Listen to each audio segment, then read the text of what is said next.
வணக்கம், நான் மகேஸ்வரி. நாம் இன்னைக்கு இந்த வீடியோவில் நிதி ஆணையம் பற்றி பார்க்க போகிறோம். நம்ம ஜிஎஸ்ல இருக்க இம்பார்ட்டண்டான டாபிக்ஸ் எல்லாம் கண்டினியூஸாக வீடியோஸாக பார்த்துட்டு வந்துட்டு இருக்கோம். இது 4வது வீடியோ. இதுக்கு முன்னாடி 5 ஆண்டு திட்டங்கள், நிதி ஆயோக் பற்றிலாம் வீடியோஸ் கொடுத்துருக்கேன். அதை நீங்கள் பார்க்கலன்னா டிஸ்கிரிப்ஷனில் லிங்க் தரேன், செக் பண்ணி பாருங்கள். உங்களுக்கு அது ரொம்பவே யூஸ்ஃபுல்லாக இருக்கும். நம்ம இந்த வீடியோவில் நிதி ஆணையம் பற்றி பார்க்கலாம். நிதி ஆணையம் அப்படின்னா என்ன? இந்த அமைப்பு எதுக்காக உருவாக்கப்பட்டுச்சு அப்படின்னா, இந்தியாவில் அதாவது மத்திய அரசுக்கும் வருமானம் வரும், மாநில அரசுக்கும் வருமானம் வரும் இல்லையா?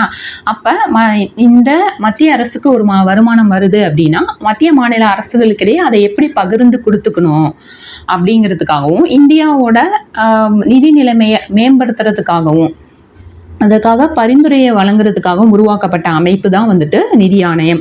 இப்போ ஒரு வருமானம் வருது அப்படின்னா அதை எப்படி மாநிலங்களுக்கு பகிர்ந்து கொடுக்கறது அப்படிங்கிறத பற்றி சொல்றதுக்காக உருவாக்கப்பட்ட அமைப்பு தான் இந்த நிதி ஆணையம் அப்படிங்கிறது. இந்திய அரசியலமைப்பு உருவாக்கப்பட்டவே நிதி ஆணையத்தை பற்றி சொல்லியிருக்காங்க. அரசியலமைப்பு ஏற்றுக்கொள்ளப்பட்டது 1950 இல்லையா? ஏற்றுக்கொள்ளப்பட்டு 2 ஆண்டுகளுக்குள்ள நிதி ஆணையத்தை அமைக்கணும் அப்படின்னு அரசியலமைப்பிலேயே சொல்லப்பட்டிருக்கு. இது எப்போ அமைச்சாங்க அப்படின்னா 1952 நவம்பர் 22 நிதி ஆணையம் தொடங்கப்பட்டது. இந்த நிதி ஆணையம் அப்படிங்கிற ஒரு அமைப்பு வேணும் அப்படின்னு அது ஒரு சட்டப்படியான அமைப்பு அப்படின்னு எந்த ஆர்டிக்கல்ல சொல்லப்பட்டிருக்குன்னா ஆர்டிக்கல் 280 சொல்லியிருக்காங்க. இந்த நிதி ஆணையத்தோட தலைமையிடம் எங்க இருக்குன்னா புதுடெல்லியில இருக்கு. இந்த நிதி ஆணையத்தோட பரிந்துரைகள் பத்தி எந்த ஆர்டிக்கல் சொல்லுதுன்னா ஆர்டிக்கல் 281 நிதி ஆணையத்தோட பரிந்துரைகள் பத்தி சொல்லுது. அப்பயே இந்த அரசியலமைப்பிலேயே குறிப்பிடப்பட்டிருக்கு எப்படின்னா நிதி ஆணையம் உருவாக்கப்படணும், 2 வருஷத்துக்குள்ள நிதி ஆணையம் உருவாக்கப்படணும். இந்த நிதி ஆணையம் ஒவ்வொரு 5 வருஷத்துக்கு ஒரு தடவையும் உருவாக்கப்படணும், குடியரசுத் தலைவர் நியமிக்கப்படணும் அப்படிங்கிற விஷயமும் இதுல அரசியலமைப்புல சொல்லப்பட்டிருக்கு. இது ஒரு அரசியலமைப்பு சார்ந்த மற்றும் சுதந்திரமான அமைப்பு. இது ரொம்ப இம்பார்ட்டன்டான பாயிண்ட். ஏன்னா நம்ம ஆல்ரெடி பார்த்தோம், நிதி ஆயோக் திட்டக்குழுலாம் பார்த்தோம், அதெல்லாம் அரசியலமைப்பு சாராத அமைப்பு. ஏன்னா நம்ம அரசியலமைப்பு உருவாக்கப்பட்டப்ப திட்டக்குழு அப்படிங்கிற ஒரு அமைப்பை பற்றியோ இல்லை நிதி ஆயோக் அப்படிங்கிற ஒரு அமைப்பை பற்றியோ நம்மளோட அரசியலமைப்பில் சொல்லப்படலை. அதனால் அது அரசியலமைப்பு சாராத அமைப்பு தான் நிதி ஆயோக்கும் திட்டக்குழுவும். ஆனால் இது நிதி ஆணையத்தை பற்றி அரசியலமைப்பில் சொல்லப்பட்டிருக்கு. ஸோ இது அரசியலமைப்பு சார்ந்த மற்றும் சுதந்திரமான அமைப்பு. உங்களுக்கு கூற்று காரணத்தில் கொடுத்து கேட்கலாம். ஸோ இந்த மாதிரி ஒவ்வொரு அமைப்பு படிக்கிறப்பமே டிஃப்ரென்ஷியேட் பண்ணி படிச்சுக்கோங்க, அப்போ தான் உங்களுக்கு கன்ஃபியூஸ் ஆகாமல் இருக்கும். இது ஒரு தற்காலிக அமைப்பும் கூட. தற்காலிக அமைப்பு நிதி ஆணையம். இதில் ஒரு தலைவரும் 4 உறுப்பினர்களும் இருப்பாங்க. இந்த நிதி ஆணையத்தோட இதில் ஒரு தலைவரும் 4 உறுப்பினரும் இருப்பாங்க. இதில் பார்த்தீங்கன்னா 3 உறுப்பினர்கள் அரசு நிதி மற்றும் கணக்குகளில் அனுபவம் பெற்றவங்களா இருக்கணும், நிதி நிர்வாகத்தில் அனுபவம் பெற்றவங்களா இருக்கணும், நிதி தொடர்பான சிறப்பு அறிவு பெற்றவர்களா இருக்கணும். ஒருத்தர் உயர் நீதிமன்ற நீதிபதியா இருக்கணும், நீதிபதியா இருப்பதற்குரிய தகுதிகளுடையவங்களா இருக்கணும். இங்க நியமிக்கப்படுறாங்க இல்லையா, இந்த உறுப்பினர்கள்லாம் மறு நியமனம் செய்யப்படுறதுக்கு தகுதியானவர்கள். சில அமைப்பெல்லாம் பார்த்தீங்கன்னா மாநில அந்த ஊழல் கண்காணிப்புத்துறை இதுல எல்லாம் பார்த்தீங்கன்னா நியமிக்கப்படுறவங்க நம்ம பின்னாடி அதெல்லாம் பார்ப்போம். அந்த அமைப்புல எல்லாம் பார்த்தீங்கன்னா மறு நியமனம் கிடையாது. ஆனால் இந்த நிதி ஆணையத்தில் நியமிக்கப்படுறவங்க மறு நியமனம் செய்யப்படலாம். இந்த நிதி ஆணையம் அப்படிங்கிறது கூட்டாட்சி நாட்டின் அடையாளமாக திகழ்கிறது. இது ரொம்ப இம்பார்ட்டன்டான பாயிண்ட். நிதி ஆணையம் அப்படிங்கிறது கூட்டாட்சி அமைப்போட அடையாளமாக திகழ்கிறது. அடுத்து இதோட பணிகள் கொடுத்துருக்காங்க பாருங்க. வரி வருமானங்கள்ல மத்திய மாநில அரசுக்கு பகிர்ந்தளிக்கணும். அதே மாதிரி நகராட்சி மற்றும் பஞ்சாயத்து அமைப்புகள் நிதி ஆதாரங்களை வலுப்படுத்தும் நோக்குடன் இந்தியாவின் தொகுப்பு நிதியை அதிகரிப்பதற்கான பரிந்துரையை வழங்கணும். இது குடியரசுத் தலைவர் ஒரு நிதி சம்பந்தமா ஒரு பரிந்துரை ஒரு விஷயம் கேட்குறாங்க அப்படின்னா அதுக்கு பரிந்துரைகள் வழங்க வேண்டியதும் இந்த அமைப்போட கடமை. அதே மாதிரி குடியரசுத் தலைவர் நிதிக்குழுவோட பரிந்துரைகள் ஒவ்வொரு அவையிலையுமே சமர்ப்பிக்கணும். அடுத்து முதலாவது நிதிக்குழு அமைக்கப்பட்ட ஆண்டு. முதலாவது நிதிக்குழு அமைக்கப்பட்ட ஆண்டு 1952 57 வரைக்கும். 15வது நிதிக்குழுவோட தலைவர் பார்த்தீங்கன்னா, அந்த முதலாவது நிதிக்குழுவோட தலைவர் நம்ம இப்போ பின்னாடி டேப்லெட் காலத்தில் பார்ப்போம், KC நியோகி. அவர் தான் முதலாவது நிதிக்குழுவோட தலைவர். அடுத்து 15வது நிதிக்குழுவோட தலைவர் பார்த்தீங்கன்னா என்கே சிங். இதோட காலம் 2021 26 வரைக்கும். அடுத்து அதாவது இந்த நிதிக்குழுலாம் பார்த்தீங்கன்னா 2 வருஷத்துக்கு முன்னாடியே வந்துட்டு நியமிச்சிருவாங்க. இப்போ இதோட திட்ட காலம் வந்து இப்போ 2021 இதோட திட்ட காலம் ஆரம்பிக்குது அப்படின்னா இவங்க 2 வருடங்களுக்கு முன்னாடியே இந்த நிதிக்குழுவை அமைச்சு அதற்கான பரிந்துரை அவங்க வந்து அந்த 2 வருஷத்துலேயே இதுக்கான பரிந்துரைகள்லாம் ரெடி பண்ணிடுவாங்க. இப்போ 15வது நிதிக்குழு தான் நடைமுறையில் இருக்குது. ஆனால் 16வது நிதிக்குழுவை அமைச்சிட்டாங்க. 16வது நிதிக்குழுவை அமைச்சு அதோட தலைவர் வந்து அரவிந்த் பெனகாரியா. இப்போ வந்துட்டு இவங்களோட அறிக்கையை 2025 அக்டோபர் 31 வந்து சமர்ப்பிப்பாங்க. இவங்களோட அறிக்கையை அக்டோபரில் சமர்ப்பிச்சிருவாங்க. ஆனால் இந்த திட்டங்கள் இவங்க கொடுத்துருக்க பரிந்துரைகள்லாம் எப்போ செயல்பாட்டுக்கு வரும் அப்படின்னா 2026 ஏப்ரல் 1 தான் செயல்பாட்டுக்கு வரும். உங்களுக்கு இந்த டிஃப்ரென்ஸ் புரியுதா? 2 வருஷத்துக்கு முன்னாடியே அந்த திட்டக்குழுவை அமைச்சு நமக்கு எந்தெந்த வகையில் வருமானங்கள் வரும், அதை எப்படி பங்கீடு செய்யணும், அதை மேம்படுத்துறதுக்கு என்னென்ன பண்ணணும் அப்படிங்கிற அந்த பரிந்துரைகளை வந்து அந்த 2 வருஷத்துலேயே வந்துட்டு அவங்க செஞ்சு அறிக்கையை வந்து சமர்ப்பிச்சிருவாங்க. இப்போ அரவிந்த் பெனகாரியா இவங்க தலைமையிலான 16வது நிதிக்குழு வந்து 2025 அக்டோபர் 31 அறிக்கையை கொடுத்துருவாங்க. இவங்களோட அந்த பரிந்துரைகள் எப்போ செயல்பாட்டுக்கு வரும்னா ஏப்ரல் 1 2026 தான் வரும். இப்போ இந்த நிதிக்குழுவோட ஒவ்வொரு நிதிக்குழுவுமே எப்போ நடைமுறைக்கு வரும்னா பேங்கோட வருஷம் அந்த ஆண்டு இருக்கு இல்லையா, அது தொடங்கும்ல, ஏப்ரலில் தானே தொடங்கும். அந்த ஏப்ரல் 1 தான் வந்து இந்த நிதிக்குழுவோட பரிந்துரைகள் வந்து நடைமுறைக்கு வரும்.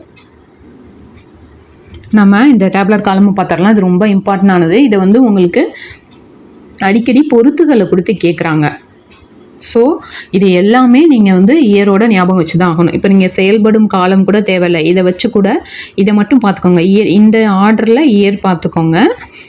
ஒவ்வொரு குழு, அதாவது ஒவ்வொரு நிதிக்குழு இது ஆர்டராக தெரியணும்.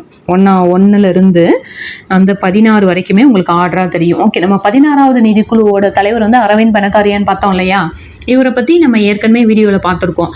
இவர் வந்து ஒரு அமைப்போட துணைத் தலைவராக இருந்திருக்காரு இல்லையா. என்ன அமைப்பில் வந்து துணைத் தலைவராக இருந்திருக்காரு அப்படின்னு உங்களுக்கு தெரிஞ்சிச்சுன்னா எனக்கு கமெண்ட்ல ஆன்சர் சொல்லுங்கள். நம்ம இப்போ இதை பார்ப்போம். நிதி ஆணையத்தோட முதல் நிதிக்குழு வந்து ஏற்படுத்தப்பட்ட ஆண்டு 1951. இது கேசி நியோகி. நம்ம ஸ்டார்டிங்கில் பார்த்துருப்போம் 1952 நிதிக்குழு வந்து அமைக்கப்பட்டதுன்னு பார்த்தோம்ல. அது வந்து அந்த திட்ட பரிந்துரைக்கப்பட்டது. அந்த பரிந்துரைகள் வந்து நடைமுறைக்கு வந்தது 1952 நவம்பர் 22 வந்திருக்கும். ஆனால் அதுக்கு முன்னாடியே இதற்கான நிதிக்குழுவை ஏற்படுத்திட்டாங்க 1951. இதை எப்படி ஞாபகம் வச்சுக்கிங்கன்னா, இவர் ரொம்ப நியாயமாக இருப்பார், அதனால தான் முதல் நிதிக்குழு தலைவராக போட்டிருக்காரு அப்படின்னு ஞாபகம் வச்சுக்கோங்க. அப்போ கேசி நியோகி. அடுத்து 2வது நிதிக்குழு தலைவர் சந்தானம். 3வது நிதிக்குழுவோட தலைவர் சந்தா. 4வது நிதிக்குழு இந்த இயர்ஸோட சேர்த்து ஞாபகம் வச்சுக்கோங்க. 1964 ராஜா மன்னார். அடுத்து 5வது நிதிக்குழு 1968 மகாவீர் தியாகி. 1972 6வது நிதிக்குழுவோட தலைவர் கே பிரேமானந்த ரெட்டி. 7வது நிதிக்குழு 1977 ஜேஎம் சாலட். இதை உங்களுக்கு சிம்பிளாக ஏதாவது ஞாபகம் வர மாதிரி வச்சு இது பண்ணிக்கோங்க. அப்போ 7 ஜென்மத்துக்கும் 7 நாளைக்கு நமக்கு சால்ட் வேணும் அப்படின்னு ஞாபகம் வச்சுக்கோங்க. இது பார்த்தீங்கன்னா 7வது நிதிக்குழு தான். ஸோ 77 சால்ட், அதை சாலட் அப்படிங்கிறத சால்ட் அப்படின்னு ஞாபகம் வச்சுக்கோங்க. இது மாதிரி ஏதாவது சின்னதாக வந்து ஏதாவது இப்படி கனெக்ட் பண்ணி ஞாபகம் வச்சுக்கோங்க. அடுத்து 1983 ஒய்பி சவான். 1987 சால்வே. 1992 பந்த், கேசி பந்த் அவர்கள் வந்து தலைவராக இருந்திருக்காங்க. 1998 அப்போ குஷ்ரோனா நைட்டு 98 அப்படிங்கிறத நைட்டுன்னு ஞாபகம் வச்சுக்கோங்க. அப்போ நைட்டு குஸ்கா கிடைக்கும், அந்த மாதிரி ஞாபகம் வச்சுக்கோங்க. அடுத்து 2002 ரங்கராஜன். 2 பேர் இருக்கு இல்லையா, 12. இங்கேயும் பார்த்தீங்கன்னா 12ன்னு வரும், இங்கே 2 பேர் இருக்கு, ரங்கராஜன். இது 2007 டாக்டர் விஜய் கேல்கர். 2013 ஒய்வி ரெட்டி. 2013னா பேய் வீடு அப்படின்னு ஞாபகம் வச்சுக்கோங்க. அப்போ பேய் வீட்லேயும் நிதி கொடுத்து தான் வந்துட்டு ரொட்டி சாப்பிட்ணும் அப்படின்னு ஞாபகம் வச்சுக்கோங்க. அப்போ 2013 ஒய்வி ரெட்டி. அடுத்து 2017 என்கே சிங். இது வந்து 15வது நிதிக்குழு. இதுக்கு அடுத்து தான் 16வது நிதிக்குழு அமைக்கப்பட்டிருக்கு.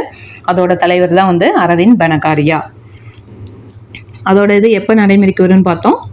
அக்டோபர் 31 அவங்க அறிக்கையை சமர்ப்பிச்சிருவாங்க. 2026 ஏப்ரல் 1 நடைமுறைக்கு வரும். அடுத்து பாருங்க, நம்ம இதை ஆல்ரெடி இதெல்லாம் பார்த்த பாயிண்ட்ஸ் தான், இருந்தாலும் இதை பார்த்துடலாம். இந்திய அரசியலமைப்பு வந்துட்டு 280 படி நிதிக்குழு ஒரு சட்டப்படியான அமைப்பு. 1951ஆம் ஆண்டு மத்திய அரசுக்கும் மாநிலங்களுக்கும் இடையே நிதி உறவை வரையறுக்கிறதுக்காக அமைக்கப்பட்டது தான் இந்த அமைப்பு. இந்த நிதிக்குழு மத்திய அரசுக்கும் மாநில அரசுக்கும் இடையே சமநிலையின்மையை குறைப்பதற்காக அமைக்கப்பட்டிருக்கு. சமநிலையின்மையை குறைப்பதற்காக. இப்போ மத்திய அரசுக்கும் மாநில அரசுக்கும் இடையில இருக்க சமநிலையின்மை அப்படின்னா அது வந்து செங்குத்து சமநிலையின்மை. ஓகேவா? அதே இது மாநில அரசுக்கும் இடையே சமநிலையின்மை அப்படின்னா அது வந்து படிக்கடை சமநிலையின்மை. இந்த டிஃப்ரென்ஸை நல்லா பார்த்துக்கோங்க. மத்திய அரசுக்கு மாநில அரசுக்குன்னா அது வந்து செங்குத்து சமநிலையின்மை. மாநில அரசுக்குன்னா அது வந்து படுக்கிடை சமநிலையின்மை. ஏன்னா இது கூற்றுல மாற்றி கொடுத்து கேட்கலாம். நிதிக்குழு வந்துட்டு 5 ஆண்டுகளுக்கு ஒரு முறை அமைக்கப்படுது. 2 ஆண்டுகளுக்கு முன்பே அது அமைக்கப்படுது. இது ஒரு தற்காலிகமான அமைப்பு. இது நம்ம ஏற்கனவே பார்த்தோம் இல்லையா? சுதந்திரமான அமைப்பு, அரசியலமைப்பு சார்ந்த அமைப்பு, ஒரு தற்காலிக அமைப்பு. இது 14வது நிதிக்குழு. இதை பார்த்தீங்கன்னா உங்களுக்கு நல்லா புரியும். 14வது நிதிக்குழு 2013 அமைச்சிருக்காங்க. ஆனால் இதோட பரிந்துரைகள் எப்போ வந்து நடைமுறைக்கு வந்திருக்கு? ஏப்ரல் 1, 2015 தான் நடைமுறைக்கு வந்திருக்கு. இது 2020 வரைக்கும் இந்த நிதிக்குழுவோட பரிந்துரைகள் வந்து இருக்கும். அடுத்து 15வது நிதிக்குழு 2017 அமைக்கப்பட்டிருக்கு. இதோட பரிந்துரைகள் ஏப்ரல் 1, 2020 நடைமுறைக்கு வந்திருக்கு. அடுத்து இந்திய நிதிக்குழுவோட பணிகள் பற்றி பார்க்கலாம். நம்ம ஏற்கனவே பார்த்தோம். இந்திய நிதிக்குழுவோட பரிந்துரைகள் பற்றி சொல்கிறது தான் ஆர்டிக்கல் 280ன்னு பார்த்தோம் இல்லையா? இப்போ வந்து பணிகள், இது வந்து 280 பிரிவு 3 என்ன சொல்லுதுன்னா நிதிக்குழுவோட பணிகள் பற்றி சொல்லுது. ஸோ இதுவும் இம்பார்ட்டன்ட் ஆனது. 283 நிதிக்குழுவோட பணிகள் பற்றி சொல்லுது. மத்திய மாநிலங்களுக்கிடையே நிகர வரி வருவாய்களை ஒதுக்கீடு செய்து மாநிலங்களுக்கு அவற்றிற்குள்ள பங்கினை வந்து பகிர்ந்தளித்தல், அதுதான் நிதிக்குழுவோட முக்கியமான வேலை. மத்திய அரசு இருக்கு இல்லையா? மத்திய அரசு மாநில அரசுகளுக்கு கொடுக்குற மானிய அளவு பற்றி எந்த பிரிவு சொல்லுது அப்படின்னா 275 பிரிவு 1 வந்து மத்திய அரசு மாநிலங்களுக்கு கொடுக்குற மானிய அளவு பற்றி சொல்லுது.